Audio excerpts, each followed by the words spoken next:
Yeah, so we talked a bit about obsessive eating habits, Hmm. but I think the same applies really to all areas of um, lifestyle changes that we would make for foods. And we often see that when people um, try and get into a new exercise routine to improve their health.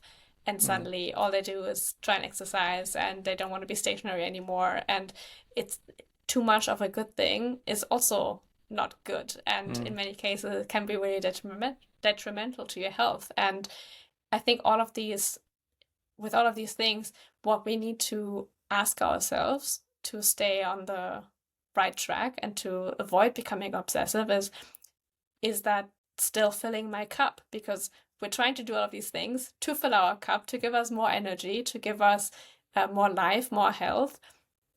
And we notice when it doesn't become something that's supportive anymore. We notice when our body suddenly becomes more averse to it, doesn't really want to do that, resists, and when something starts to drain our cup. And that's really where we want to be very aware and question, is that still helpful to me? Is like if we stick with the diet example, for example, is it is that something that still feels good?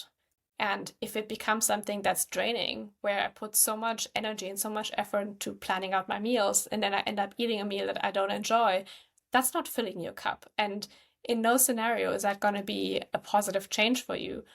And that's something that's sometimes really difficult to spot if you're on your own, and where if you have a practitioner on your side or a coach on your side, where that can be quite helpful, because you need to ask these questions and you need to be um, observant with the changes that you make. And if you do stay on that positive side and avoid slipping down into that obsessive habit where something that is actually good suddenly becomes something that is detrimental to your health.